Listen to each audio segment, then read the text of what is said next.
Welcome back to all of our listeners to the second photography podcast for beginners. This time we're talking about everything from shooting to lighting to composition and framing and everything you need to go out and start shooting with your camera. Before this, we learned about settings. After this, we'll learn about the business side of photography and editing. But for now, this is everything you need to get started and get outside shooting with your camera and shooting some photography that you're proud of. I thought that for today's guest, it might make the most sense to bring on a film photographer because I feel like with film photography, you're more conscious of your composition and your framing and your lighting because you only have 36 to 24 shots on a roll of film. And I know that when I started picking up film photography, just as a little bit of a hobby on the side, I noticed that my digital photography improved. So I thought that bringing on a different perspective in a film photographer would help broaden the conversation and help out the viewers of this podcast get some new perspectives and some new insight on those topics that we're talking about today. So without further ado, I'm bringing on Jack Mccaul here, a film photographer, to talk with today on this episode. Jack, how you doing today? What's going on, man? It's good to be here. Wow, your setup looks nice and crispy. It's almost like I came over there and, hooked you up with some lighting and a mic. Yeah, if you're wondering why this mic is different, all the viewers, it's because Jack's using mine right now.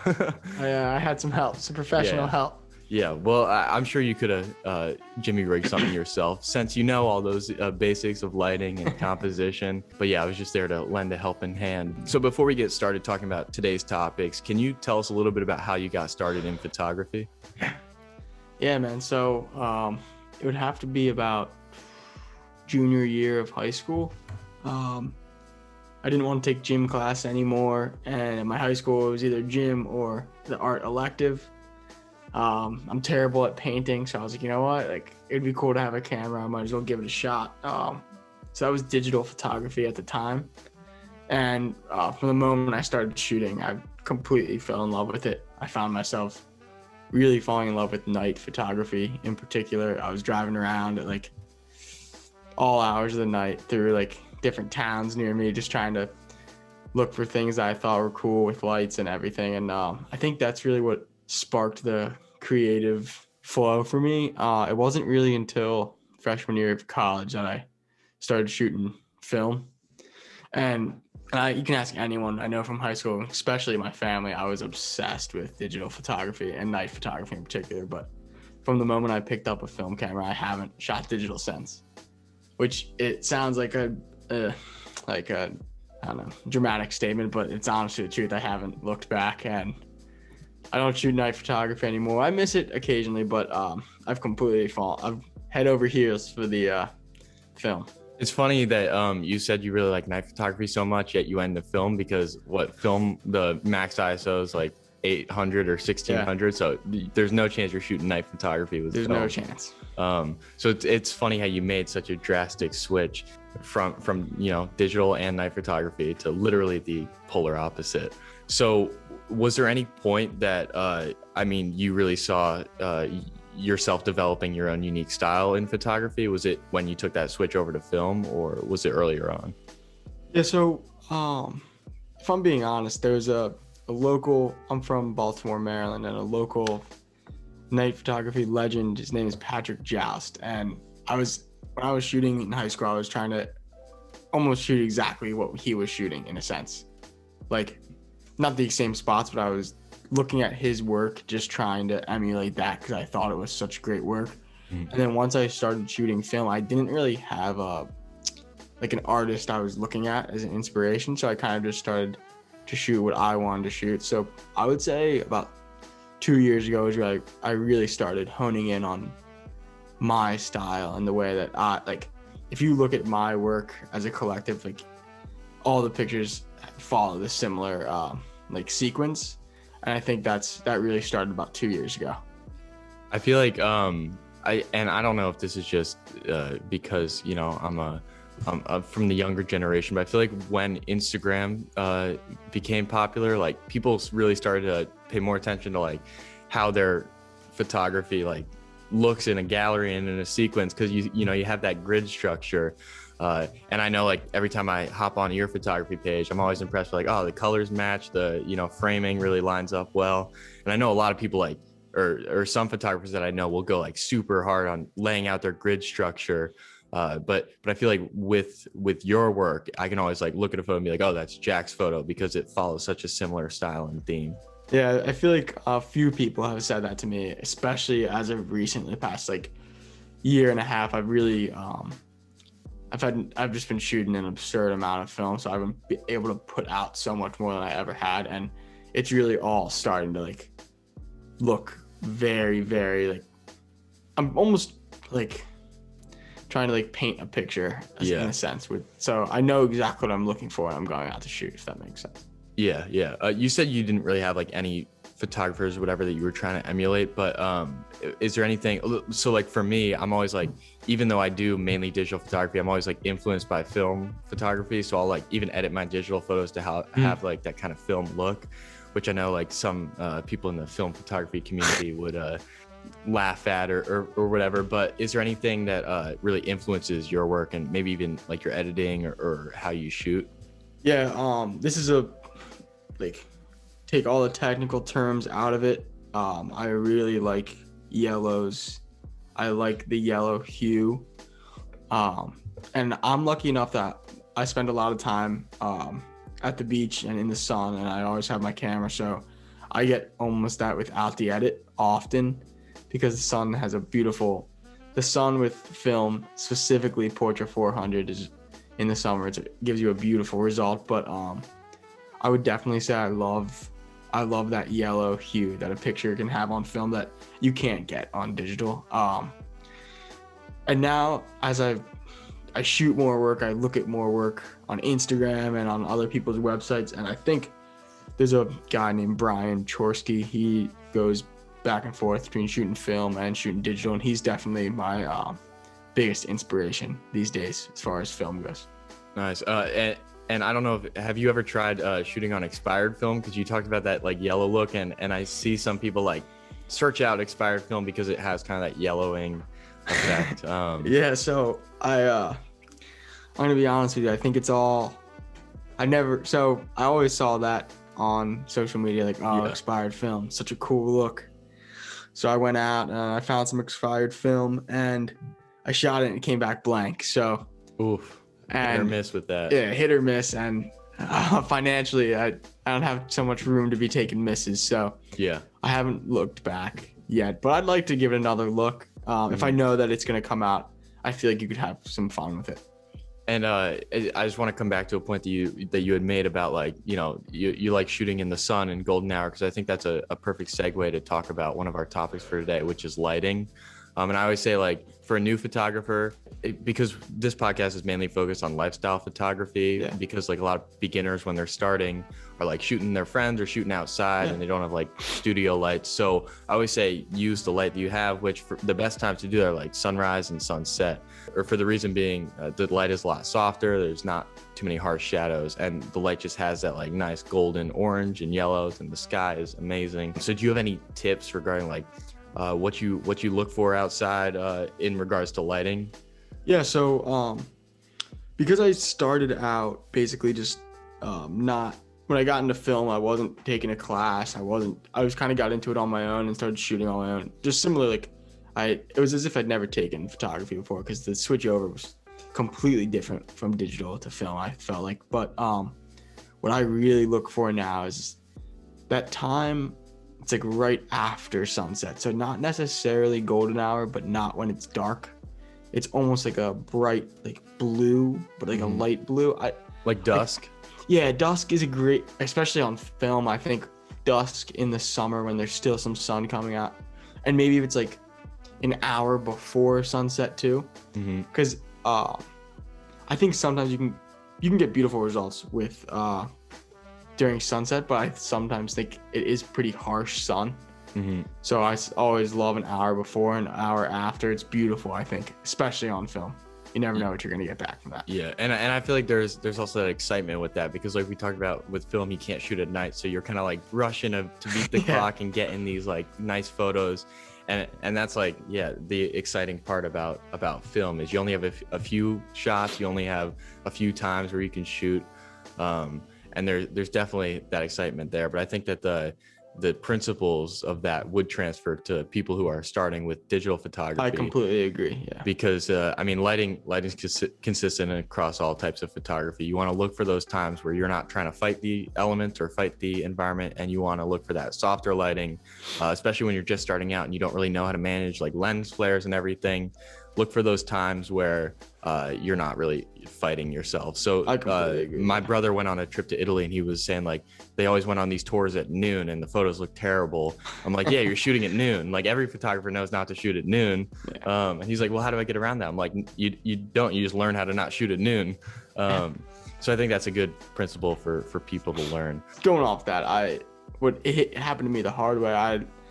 I used to be, when I first started shooting film, I was shooting a lot of surfing around like surf culture, because my cousins and we love to go down the beach surf.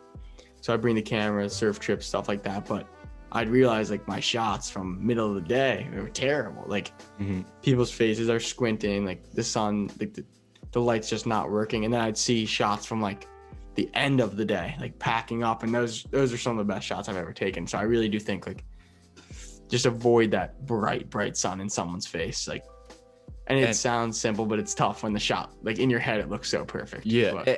And that's the thing, like, I mean, it sounds so like mundane to us. Like we know these things, but I mean, you said that and I thought back immediately to like myself, and I was making those same mistakes when I just got started. And you like don't recognize that until like someone tells you like, yeah, shooting at this time. So hopefully this helps some people learn a little bit about timing and lighting for their shots.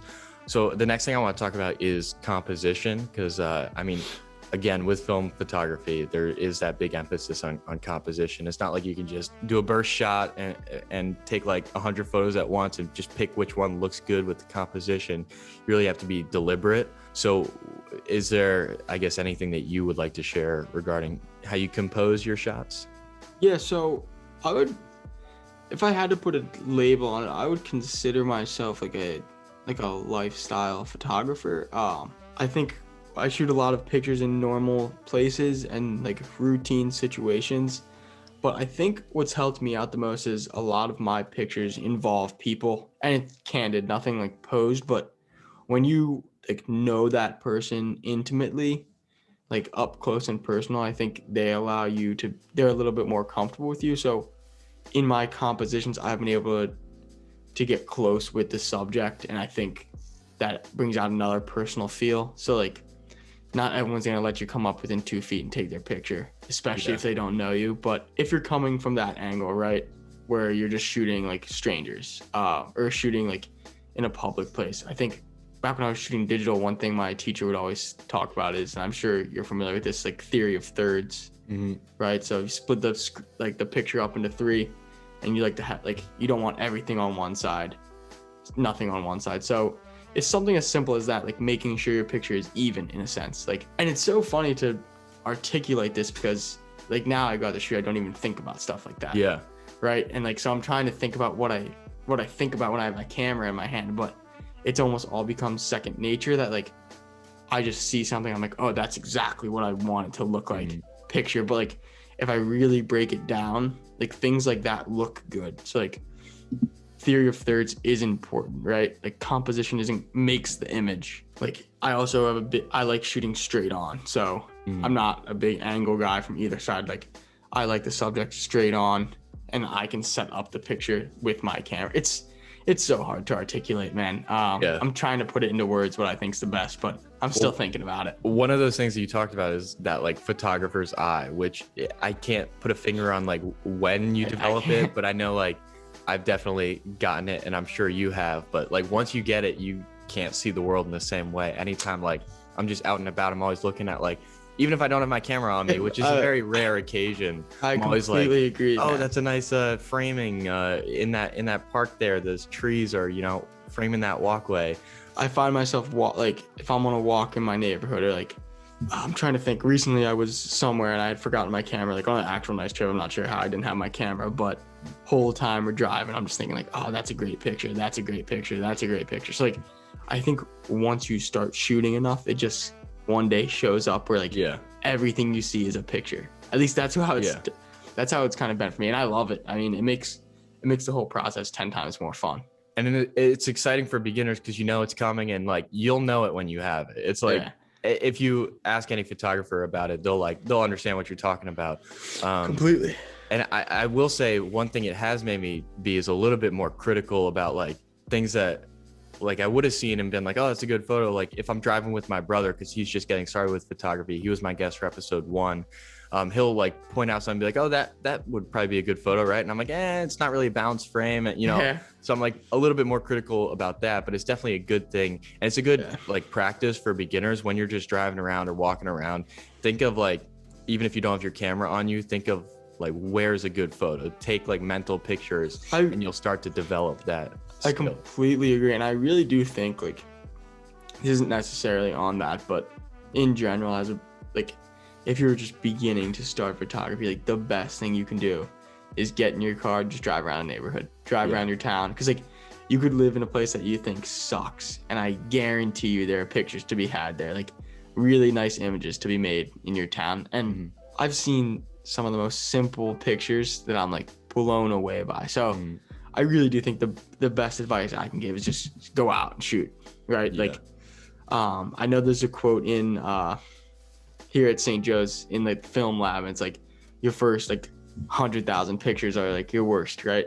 Yeah. So, and it's true. You just keep shooting until one day things start working, and it's great. It's a great feeling. But like I do think you have to go through that like trenches of like getting pissed off at your camera, pissed off at yourself. You're like, oh, my pictures suck. Yeah. And then like you get to the point, like that's a lot of hard work, and then you're like, all right, you know what? Like I'm happy with this work I'm creating. And a big part of like, getting to that point is just like pushing yourself outside your comfort zone. Like we talked about in episode 1, how the best thing you could do is just take your camera off of auto and start like figuring stuff out. It's going to look bad when you first like switch to manual, but when you actually start figuring those things out, you can control the frame, and you can control like, oh, do I want a blurry background? Do I want like a fast shutter speed or whatever? Once you like actually recognize like, okay, let me switch to manual, my photos are gonna suck for a few months maybe, but then like I'll actually learn something. I completely agree. And especially like if you're doing film photography, everything is manual, so you really need to understand those. I mean, do your cameras have light meters? Because when I first got a film camera, the light meter was broken, so like I was watching videos and they gave you like math to do in your head based on like the amount of clouds in the sky. Yeah, so it's funny you say that. This camera I'm shooting on, that I've been shooting on recently, it does have a light meter, right? So it tells me when it's balanced. But when I first switched to film, I was using like a camera my grandfather had given me and had no light meter.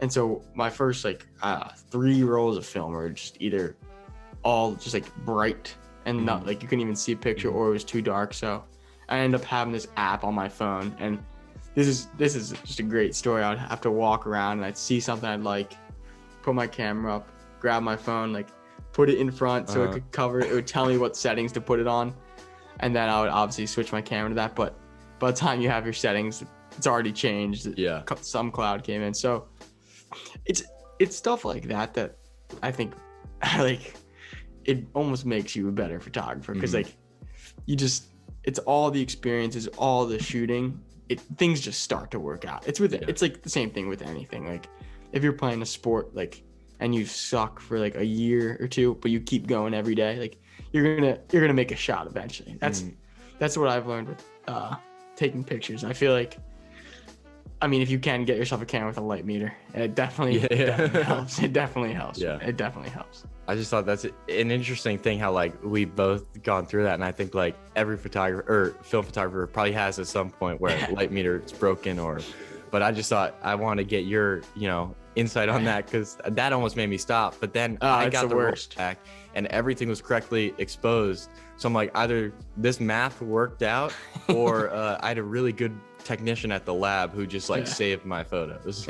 So one thing I just want to go back to is you talked about like getting comfortable with the people that you're shooting with, and that really helps with conveying like emotions because they're more comfortable and the photos look more real. And in lifestyle photography, you don't want things to look too posed. So one thing I just want to say about that, and I'd like to get your thoughts on it, are I think like the biggest thing if you're doing lifestyle photography is just getting your friends out and really just get comfortable with shooting around them, because I think a lot of times photographers themselves, if they're not comfortable shooting, the model's not gonna be comfortable at all. Yeah, I completely agree with that. So I think like just what I would say is, even if you are kind of not confident with how you're shooting, maybe you're making that switch to manual and those are your 2 months of bad photos, just really act like you know what you're doing, fake it till you make it. Because with your friends, you'll notice, like, if you're like, it's a good photo, yeah, keep doing that, or switch up the pose a little bit, they'll follow suit, and the whole shoot will come out a lot better. Yeah, I mean, one thing for me that I've gotten incredibly lucky on, so the person I probably shoot the most is my cousin Aiden. And if you look through my work, he's a kid with the long blonde hair. He's always skateboard surfing. He's probably I've never shot anyone more than I've shot him, and I've gotten incredibly lucky because he's also into photography.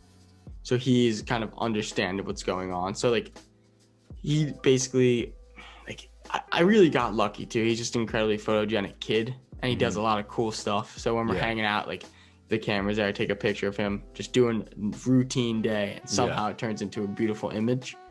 And I do think, like, if you surround yourself with people that are interested in the same thing as you, like, that's when everything starts working out. Because, like, if you're shooting film and, like, your buddy's shooting film, and then, like, all your guys' friends start shooting pictures, film, digital, doesn't matter, but, like, some sort of creative thing, like, that's when I think the best art is going to get produced, right? Because, like because Aiden's so good at taking pictures, I'm basically trying to prove myself. Even though he's my little cousin, I'm trying to prove myself that, like, I can take pictures too. Yeah. So right now we're all in this, not competition, but, like, we're having fun, putting out good work together. And I think that's a pretty cool experience to have. It's funny you say it, because, like, I mean, I use my self-timer so much because I, like, never trust anyone else to take a photo of me, because I'm like, I don't know if they're gonna mess something up. I'd rather just prop it up on a tripod and trigger it with my phone.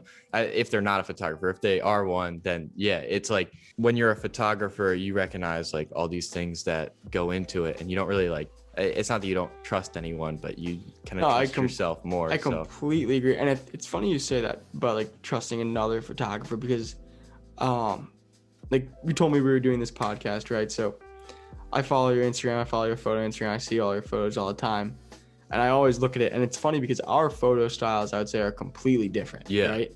But, like, as a photographer, like, I trust you to be, like, if I needed someone to take a picture, even though we take pictures differently, I trust that you could take that picture. You know what I mean? So, like, it's kind of like I see your work and you put out good work, and, like, I see that it's, like, not, like, half-assed, right? It's like, I know that you're working on it, and I say, like, he's putting out good work, like, I'm trying to do the same.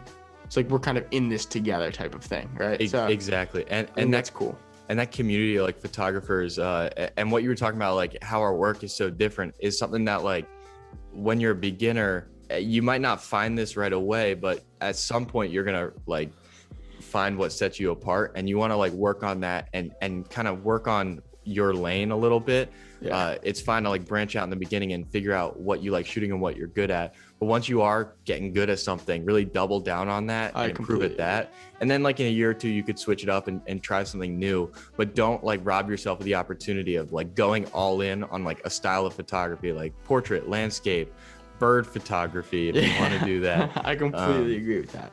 Because the growth that you're going to experience just going all in on one thing is going to be so much more exponential than if you're, like, trying to do everything at once. Yeah, and I think it's really important to, like, also know where, like, I take pictures probably in school. It's tough, but I take pictures probably every week at least. Try to go on a walk with the camera. So, like, I'm still working hard, but I know that I'm not going to shoot, like, I'm not going to shoot the same things as you, and you're going to shoot those subjects better than I am, because that's your thing, right? So, like, not saying I can't give it, like, my hand in it, but, like, I think it's also, what's important is to know your style. So, like, if I'm trying to make images that look like yours, like, I'm still just gonna fall short because I'm working towards what you have, right? So I think when you try to do your own thing, like, you're not comparing. So, like, you really get this opportunity to build your own brand, in a sense, for lack of a better word, of, like, when someone sees a photo, I say like, oh, like that's a Luke Pelli photo. I know that, right? And you say, oh, that's a Jack Mccaul photo. I know that. So I think that's a pretty cool thing. And I've seen that happen now with a few of my friends. So even at St. Joe's, who shoot a lot of pictures, I know when that's their photo. Yeah. And I think a big thing too is like, you're gonna end up somewhere like different than you started. You might think like, oh, I want to do portrait work, but as you shoot, maybe like you realize that your portraits lean more towards like street photography, and then you start doing that. So just like trust the process. I don't want to sound like a jock or anything, but trust the process. And again, just dive into that craft and enjoy what you're doing. I really can't stress that enough too. Like you say that, like I was doubled down on night photography. Like that was my thing. Like I liked going out at night. I would drive for hours just taking pictures at night. And I felt like that was where my route was going to go. And then it's incredible for me to look back on now. And like, I have some great night images that I'm really proud of, but like I haven't shot night photography since senior year of high school. Right. Yeah. So like, I can almost just drop that all in the, like, I don't know. I found out about film. I got into it. And like you said, I doubled in because it was something that really caught my eye. And then I really haven't looked back, and I don't regret it. I'm excited and happy about where this path has taken me in photography. And where it'll go, because you never know. You may end up back shooting night photography. You never know. You never know. Yeah.